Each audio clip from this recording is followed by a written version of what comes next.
a loser, you're a coward, you are nobody, you're an animal. Estes são os parentes das vítimas do assassino de Green River. May God have mercy on your pathetic soul, because the rest of us who know the truth about you won't. O assassino em série mais prolífico que os Estados Unidos conheceram. The one thing that I want you to know, I was that daughter at home, waiting for my mom to come home. Que durante seu reinado de terror de 19 anos, escondeu dezenas de cadáveres nos arredores de Seattle. I don't wish for him to die. I wish for him to have a long, suffering, cruel death. Mas quem era o assassino de Green River? E ele nasceu para matar? Quando ele saía pela porta e ia trabalhar, não era mais o homem que eu conhecia.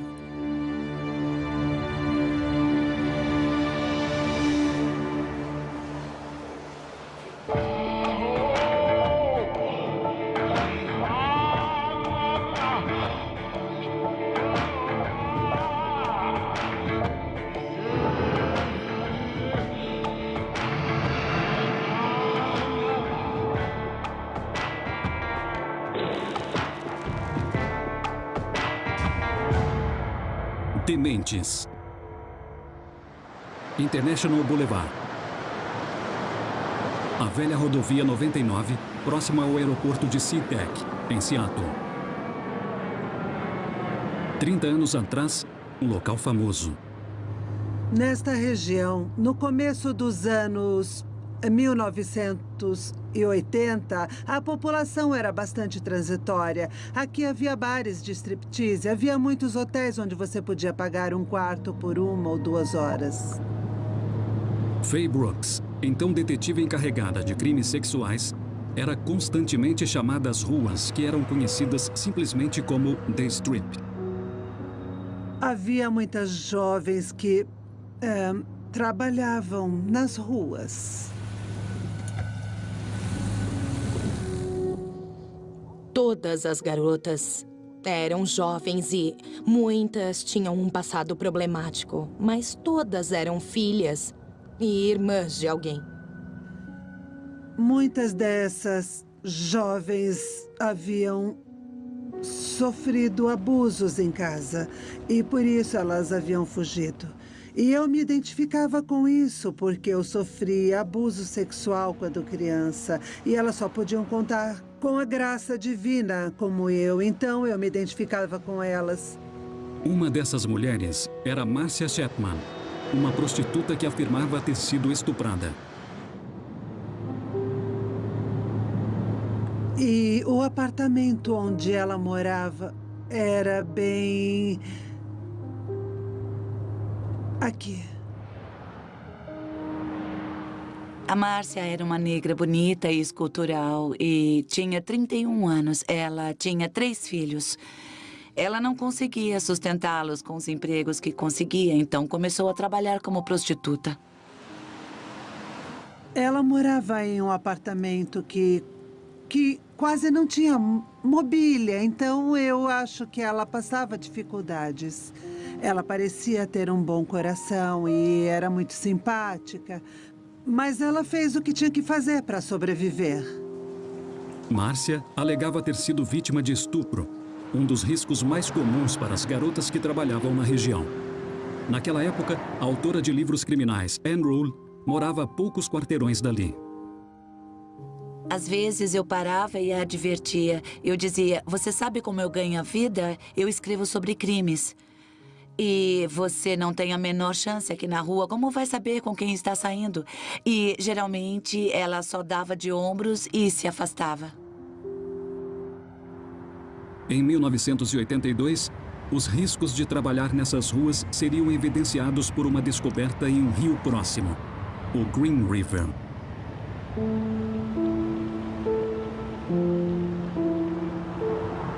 Tinha um homem no rio, em um bote, e ele viu algo na água e achou que fosse um manequim.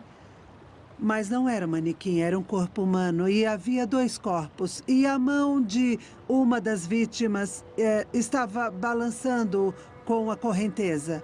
Era como se ela estivesse acenando e dizendo, eu estou aqui, por favor me ajudem. Mas, claro, era tarde demais.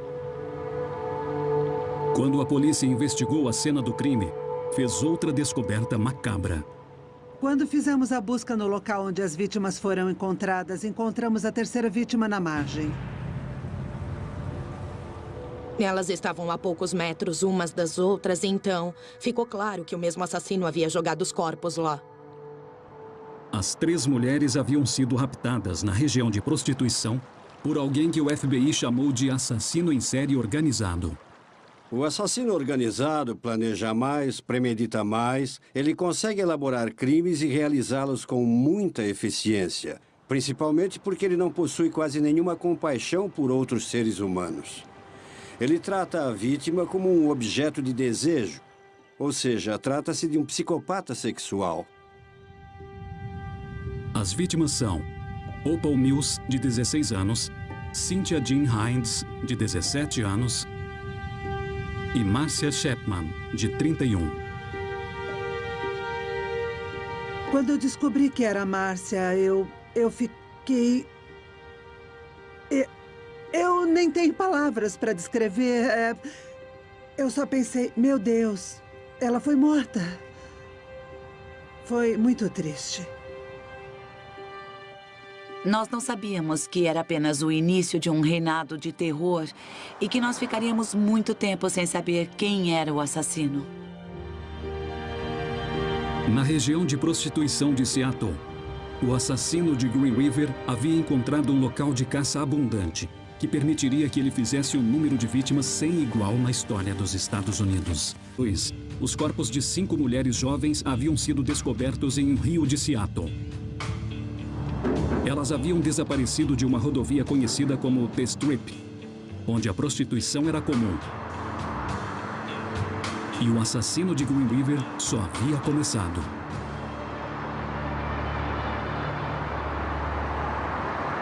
No dia 15 de setembro de 1982, Mary Bridget Meehan, de 18 anos, desaparece. A Bridget era a filha amada de uma família católica de Bellevue, um bairro muito rico de Seattle. Mas ela fugia muito da escola e se juntou a um namorado chamado Ray. E eles foram morar num hotel barato na rodovia 99. Ela saiu... Eu acho que ela estava fazendo alguns programas e ela não voltou. A família ficou muito abalada porque ela estava grávida de 8 meses e meio.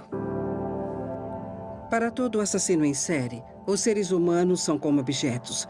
Não existe uma ligação emocional. Não existe nada. No dia 20 de setembro, outra garota desaparece. Deborah Lorraine Estes, de 15 anos. Mas a polícia ainda não havia conseguido identificar o assassino. Era nesta região que eu trabalhava e foi aqui que o assassino de Green River pegou a maioria das vítimas.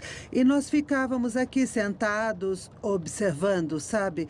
Tentando identificar possíveis suspeitos. Nós tínhamos vários detetives dedicados que estavam determinados a solucionar esse caso. No dia 26 de setembro, Linda Jane Rule, de 16 anos, desaparece. Linda Rule era uma loira esbelta que morava na região de North End. Ela trabalhava nas ruas e tinha um namorado que servia mais ou menos como cafetão. Ela sumiu de uma região próxima ao shopping Northgate. Como todo assassino em série, ele parecia ter a habilidade de detectar vulnerabilidade em vítimas em potencial. Ele não pegava as mulheres mais experientes, ele procurava as mais novas. Ao final de 1982, 15 jovens haviam sido encontradas mortas. E a pressão aumentava sobre a força-tarefa policial. As pessoas esperavam que a polícia o prendesse. Houve vários rumores sobre quem seria essa pessoa. Houve até especulações de que poderia ser um policial, por causa do acesso que os policiais tinham a todas aquelas mulheres da comunidade. Sabe, uma coisa triste é que muitas mulheres nas ruas achavam que a polícia não estava investigando o caso com muita vontade, porque elas haviam fugido de casa, se prostituído. Isso não é verdade. Todas as pessoas envolvidas na investigação estavam empenhadas em solucionar os crimes, estavam empenhadas em levar o culpado a julgamento, porque elas eram filhas, irmãs, mães, e nos importávamos com elas como se fossem nossas filhas, fossem da nossa família, e queríamos a solução. Então, no dia 30 de abril de 1983, uma jovem é vista sendo levada da rodovia. Mary Malvar estava com um namorado num restaurante na rodovia. O namorado saiu para dar um telefonema. E quando ele voltou, a Mary não estava no restaurante. Ele ficou muito preocupado e pensou, eu vou para a rodovia ver se eu consigo encontrá-la. Aí ele viu que a Mary estava numa caminhonete à sua frente. Um homem estava dirigindo e ela estava conversando com esse homem. E ele decidiu segui-los, porque ele não sabia o que estava acontecendo e estava preocupado. Então, eles pararam na esquina da rodovia 99 com a rua 216. Mas quando ele virou para a esquerda, não viu mais a caminhonete. O namorado de Mary voltou com parentes dela para procurar a caminhonete onde ela estava. E numa rua sem saída, a poucas quadras da rodovia, eles a encontraram, estacionada do lado de fora da modesta casa de um pintor de caminhões. Então, eles pediram à polícia que fosse até lá, porque eles achavam que a Mary estava na casa. E um sargento foi lá, bateu na porta, um homem atendeu e disse, não tem ninguém aqui além de mim. E eles não insistiram. Todos os assassinos em série têm a habilidade de parecer tão normais que enganam até pessoas que são consideradas especialistas. O assassino em série é um mestre dos mentirosos patológicos. Centenas de detalhes do suspeito foram juntados nos arquivos da Força Tarefa. Uma amostra de saliva também foi adicionada aos arquivos. Mesmo assim, garotas continuavam a desaparecer. A lista não parava de crescer, crescer e crescer. Em junho de 1983, pelo menos 26 garotas haviam desaparecido. Eles aprendem com seus crimes. Conforme o número de mortes aumenta, aumenta a eficiência. Os corpos eram encontrados em lugares remotos, calmos, escuros e ermos. Naquele verão, 5 garotas desaparecem.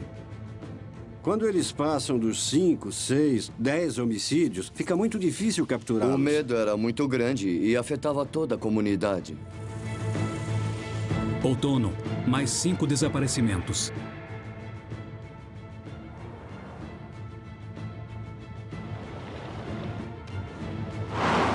Ele estava à nossa frente. Nós queríamos pegá-lo, queríamos detê-lo. Inverno e primavera de 1984. Mais 4 garotas desaparecidas.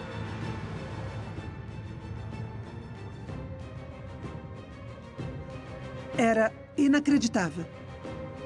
Ele estava enganando todos os detetives. Todo mundo estava atrás dele. Ele jogava mulheres como se fossem sacos de lixo. 16ª Avenida Sul de Seattle, Washington. Ele jogou corpos aqui. Não é muito longe do aeroporto, nem da rodovia, onde as garotas desapareciam. E à noite é muito escuro, deserto, quase ninguém passa por aqui. Você pode vir, se livrar de um corpo e ir embora. E foi o que aconteceu neste lugar aqui. E elas foram simplesmente jogadas fora. Entre as dezenas de corpos encontrados, estava o de Linda Jane Rowe, de 16 anos. O seu esqueleto estava embaixo de um arbusto. E num terreno baldio ao sul do aeroporto, o destino da grávida de 18 anos, Mary Bridget Meehan, finalmente foi descoberto.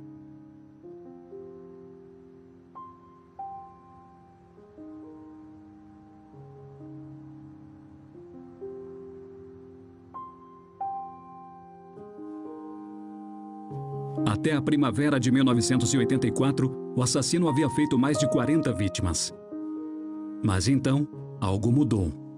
As mortes, aparentemente pararam. Muitos acharam que ele tinha ido embora. É extremamente incomum um assassino em série simplesmente parar de matar. Um assassino em série geralmente só para de cometer crimes quando é preso ou quando ele mesmo morre.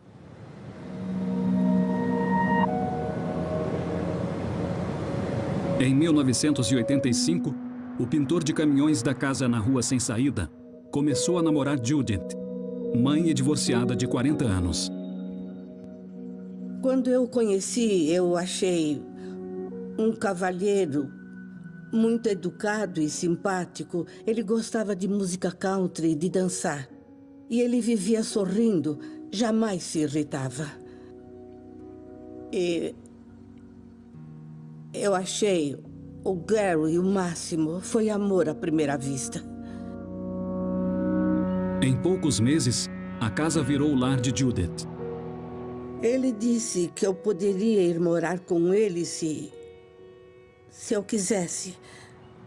A casa não tinha tapetes, então ele me deixou escolher um tapete. Porque ele tinha alugado quartos antes e ele me disse que uma criança tinha molhado o tapete. A casa precisava de um toque feminino. Após 3 anos morando juntos, eles se casam. Nós nos casamos em 1988. Era um casamento perfeito. Ele era bom para as minhas filhas. Brincava com os meus netos. Os meus sonhos estavam se realizando. Judith viveria quase 13 anos em um casamento feliz, enquanto a maior parte do mundo, aos poucos, se esquecia do assassino de Green River. A maioria, exceto os homens e mulheres da força-tarefa policial. E em 2001, avanços nos testes de DNA permitiram que eles comparassem amostras retiradas das primeiras vítimas, inclusive de Marcia Chapman, com amostras coletadas de vários homens interrogados no curso das investigações. Esta amostra é de Marcia Chapman. E este é o DNA do assassino de Green River. E eles compararam e viram que era o mesmo. Gary Ridgway.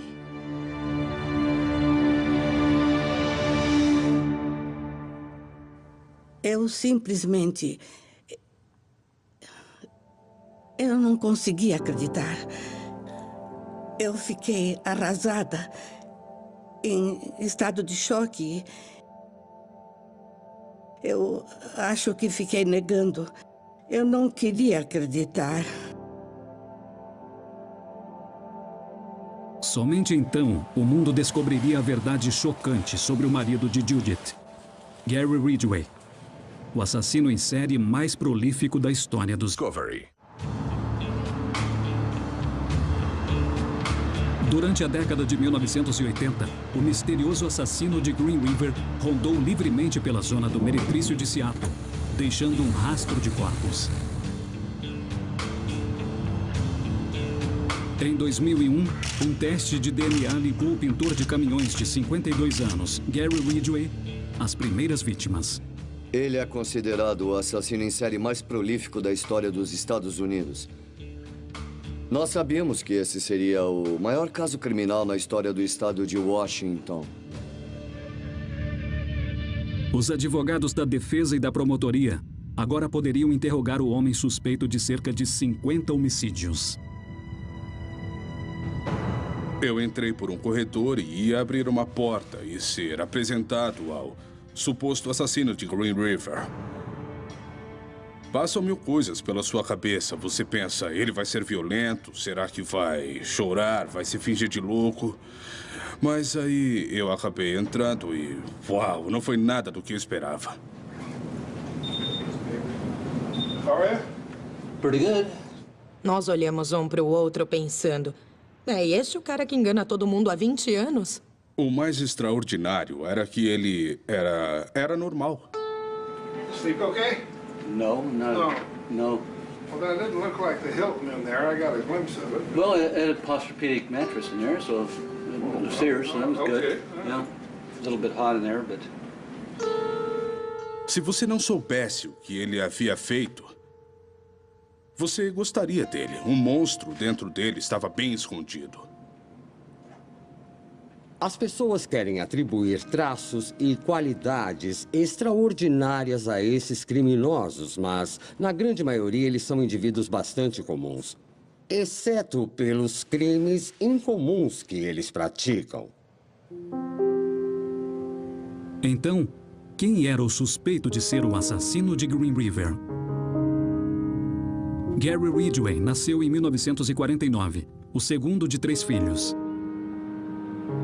Ele morava numa pequena casa, não muito longe da rodovia do Strip. A mãe dele cuidava da casa e trabalhava meio período numa loja de departamentos. O pai dele era motorista de ônibus. Gary às vezes andava com o pai no ônibus e o pai dizia: está vendo aquela mulher? É uma prostituta, elas são a escória do mundo. E ele ofendia as prostitutas, dizia que eram depravadas e sujas. E por outro lado, houve alguns episódios em que Gary lembra que o pai o deixou dentro do carro enquanto ele, o pai, ia fazer sexo com uma prostituta. A colega de escola Terry Rochelle lembra que Gary Ridgway era mais retraído do que os irmãos. O irmão dele era bem extrovertido e, sabe, tinha mais personalidade. E o Gary era mais quieto e arredio. Eu acho que essa é a palavra certa. Ele era só um pirralho, o irmão menor, sabe? Ninguém prestava muita atenção nele. Eu diria que ele passou a maior parte da vida dele na sombra. Na escola, o esforçado Gary não conseguia se destacar. No entanto, nas reuniões de pais, a sua mãe, Mary, se destacava. Todas as mulheres olhavam torto para ela porque ela usava um cabelo bem armado, muita maquiagem, mini saia, que não estava muito na moda naquela época, principalmente para uma mãe. Ela parecia sempre estar querendo ser glamourosa e não se parecia nem um pouco com as outras mães. Eu lembro que ela sempre usava aqueles shorts apertados, decotes, blusas decotadas e cabelo mais comprido. Ela era uma mulher bem atraente. Gary admitiu ter molhado a cama desde a infância até boa parte da adolescência. Quando ele molhava a cama, a mãe o colocava na banheira e dava banho nele, lavava os genitais dele.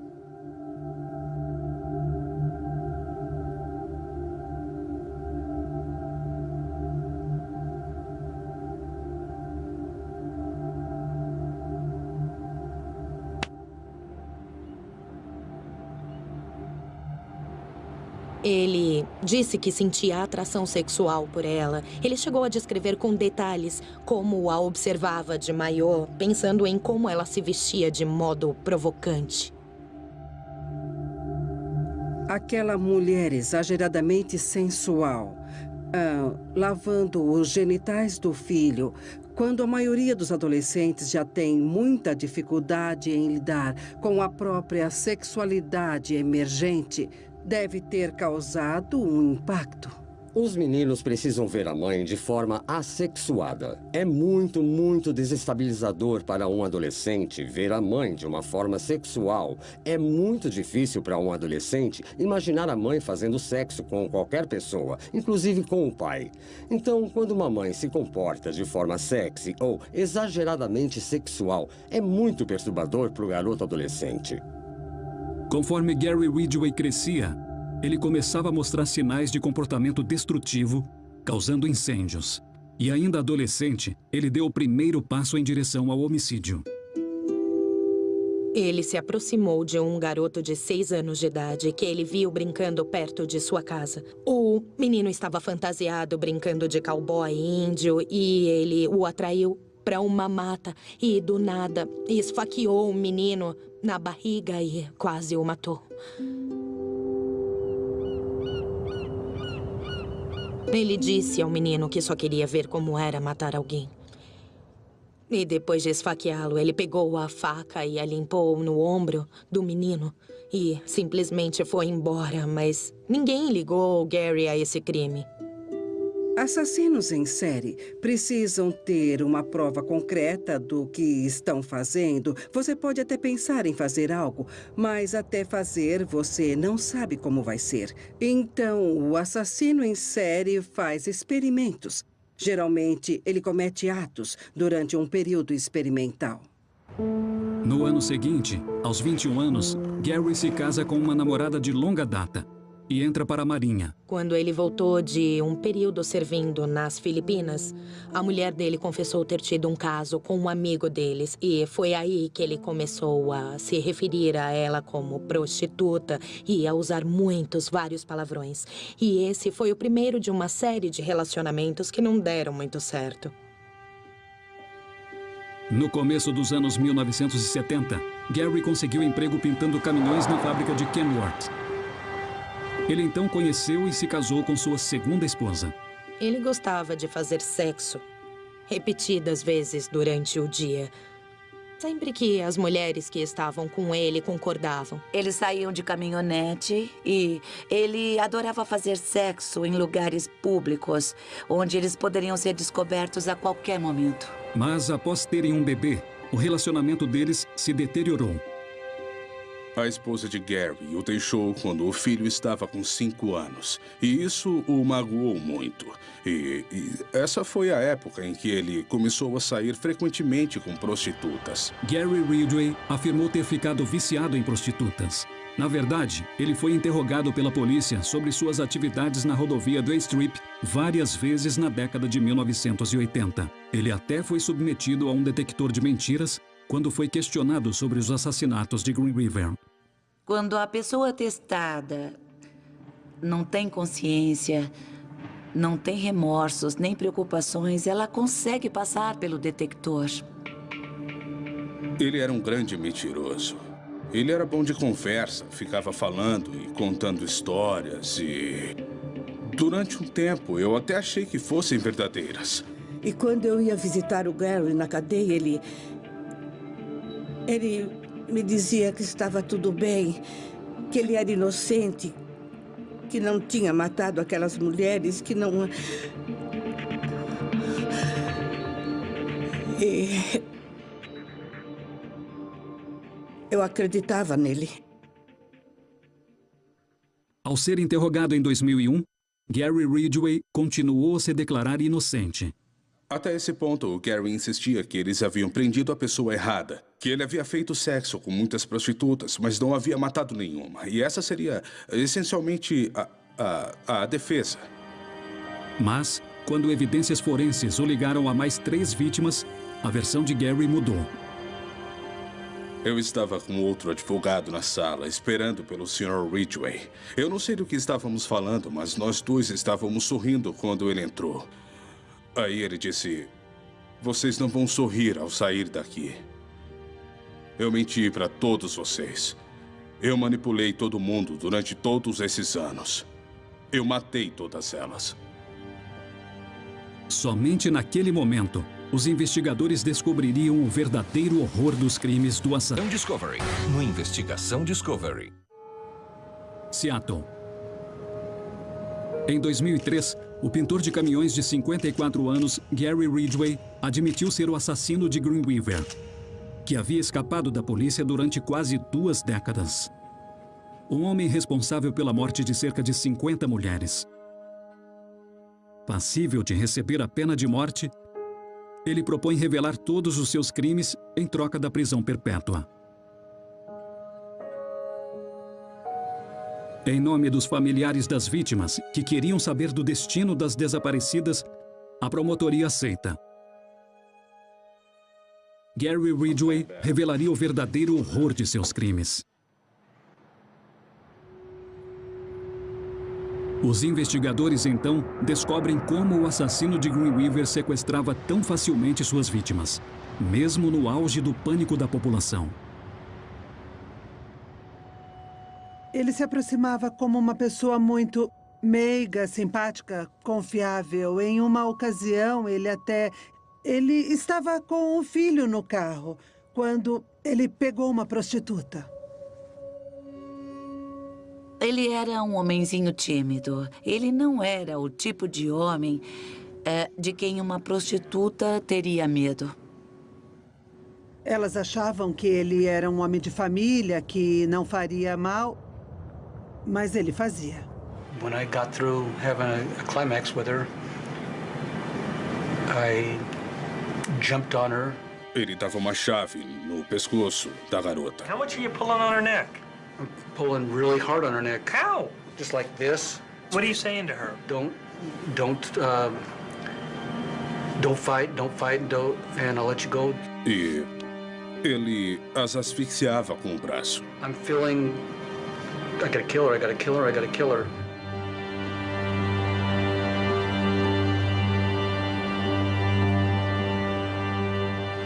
You'll need to go up to, kind of like on the top of the hill on this, and pull in.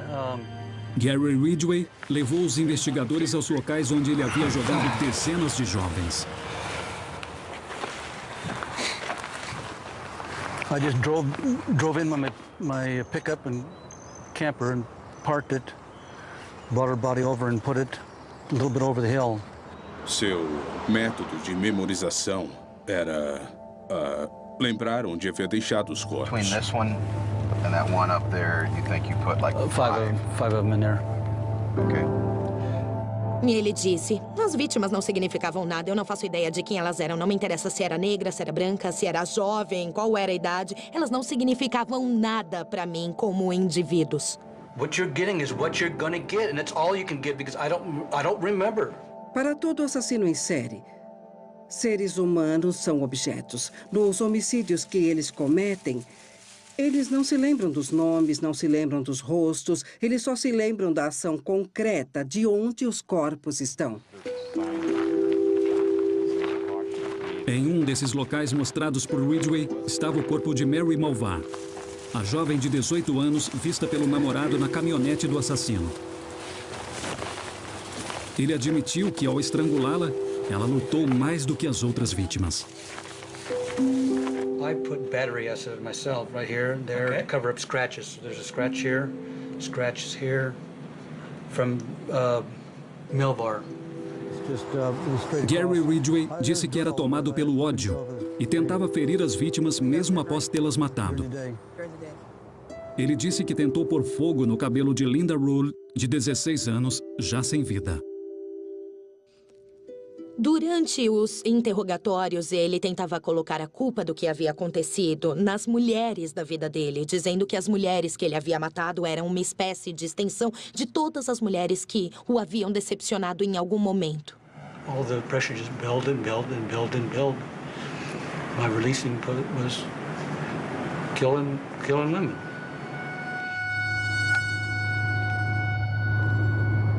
Ele disse que, com algumas vítimas, ele voltava e tinha relações sexuais com elas durante dias após tê-las matado. Gary, and did you revisit any of these? I revisited at least one of them. And when we say revisit, what did you come back to do? Have sex with her. Ele disse, sim, mas depois apareciam moscas e as larvas e eu ficava, como se ele não quisesse mais. E isso era o mais impressionante. Ele falava como, eu estou falando com você, mas como se fosse algo completamente normal. E por que certos indivíduos fazem isso? A explicação padrão para a necrofilia é fazer sexo com uma pessoa morta sobre quem você tem controle total. Dessa forma, não há resistência. Então, assim, você pode experimentar esses sentimentos com um corpo morto. Ele não era um cara a quem você pergunta por que fez isso e houve uma resposta psicologicamente profunda. Mas uma resposta que ele sempre dava era que não precisava pagar pelo sexo. A sequência de mortes de Gary Ridgway continuou sem freio até ele conhecer sua terceira esposa, Judith, em meados dos anos 1980. O Gary era tão correto, normal. amável e gentil. Ele era bondoso comigo o tempo todo. Ele não ficava com raiva, nem chateado com nada. Parecia o casamento perfeito. Quando ele a conheceu, ele parou de sair com prostitutas e parou de matar. Aí, conforme ele mesmo disse, perdeu o controle. O Gary chegava em casa e dizia, sabe, que ele ia chegar tarde, que ele ia comprar alguma coisa para comer, um hambúrguer, e que ia chegar tarde. Pensando bem agora, era nesses dias que ele ia pegar alguém lá na rodovia 99. E então, ele matou de novo. Right in here's where I killed her. Here. How far in? 20 feet. Ele me ligou em casa e me disse que ia parar no ferro velho na volta do trabalho. Aí, quando ele chegou em casa, não tinha peça de carro nenhuma. Então, pode ter sido outra ocasião. Então, após ter matado, talvez, 60 garotas entre 1982 a 85, de 85 até quando ele foi preso em 2001, o número de vítimas é de 10 ou 11. Mr. Ridgway, how do you plead to the charge of aggravated murder in the first degree as charged in count 1? Guilty. Em 2003, Gary Ridgway se declara culpado das 48 acusações de homicídio, às quais os investigadores conseguem ligá-lo conclusivamente. How do you plead to the charge of aggravated murder in the first degree as charged in count 5? Guilty. Quando ele confessou, eu me sentei, aí ouvi dizer culpado.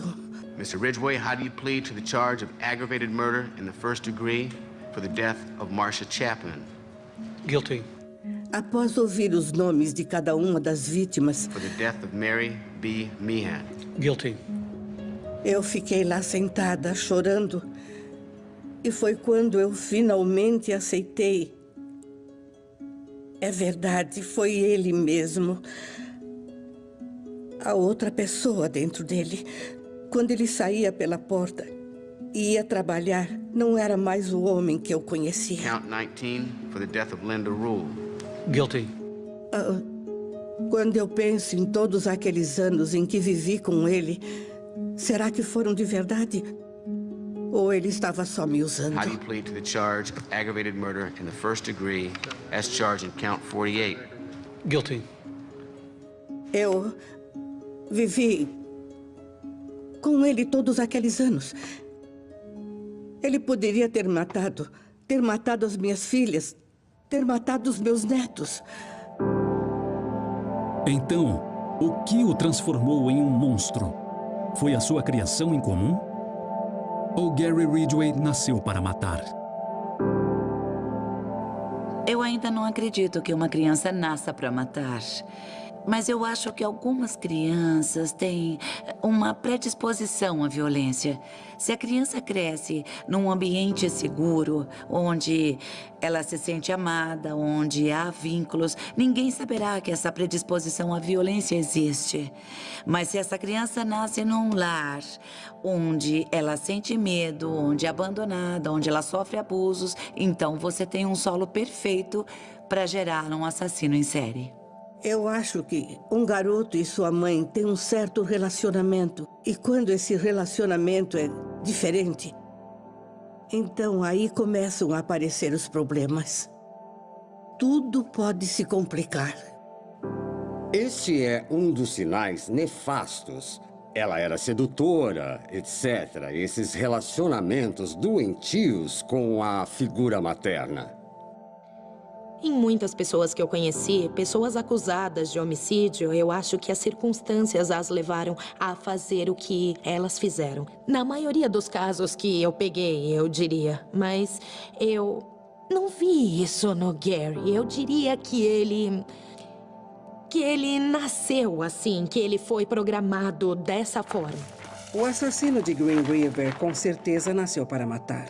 Ele foi um indivíduo com um gene diferente que o levou a cometer um número absurdo de homicídios. O cérebro dele certamente é diferente. Ele é um psicopata. O cérebro só pode ter se desenvolvido com algum problema. Eu não sei se acredito no determinismo. Eu acho que, no fim, é uma decisão. Eu sei que todos nós temos uma certa propensão à violência, mas você pode decidir, pode controlar. E ele decidiu como ele queria controlar. 19 anos após o corpo de Marcia Chapman ter sido descoberto em Green River, Gary Ridgway foi condenado a cumprir 48 penas consecutivas de prisão perpétua, sem possibilidade de condicional. No final, Márcia teve justiça, porque foi o DNA encontrado nela que combinou com o de Gary Ridgway. E Márcia foi vingada. Foi um dia bom. Bom mesmo. Antes de Gary Ridgway ser levado para a cela, o juiz Richard Jones o instruiu a encarar os parentes das vítimas. Havia muita emoção entre os familiares e eles queriam que Gary Ridgway ouvisse. I can only hope someone gets the opportunity to choke you unconscious, so you can live through the horror that you put our daughters, our sisters, our mothers through. A dor não iria passar, mas eles teriam desabafo. The one thing that I want you, Gary Ridgway, to know, I was that daughter at home, waiting for my mom to come home. Para todos nós, conforme os parentes se levantavam e falavam, foi muito tocante. Eu me lembro bem do pai de Linda Rule. There are people here that hate you. I'm not one of them. Homem cheio de compreensão e compaixão. What God says to do, and that's to forgive all. So you are forgiven, sir. Eu estava sentado ao lado de uma pessoa que havia feito as coisas mais desumanas a outros seres humanos. E a poucos metros estava outra pessoa fazendo a coisa mais humana e misericordiosa. Eu quis que ele visse a dor, que visse a raiva e toda a agonia que havia causado em sua vida. Eu quis que ele levasse aquela imagem para a prisão.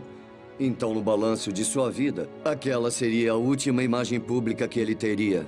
You took from me my firstborn child. May her soul and the soul of the other 47 victims rest in peace.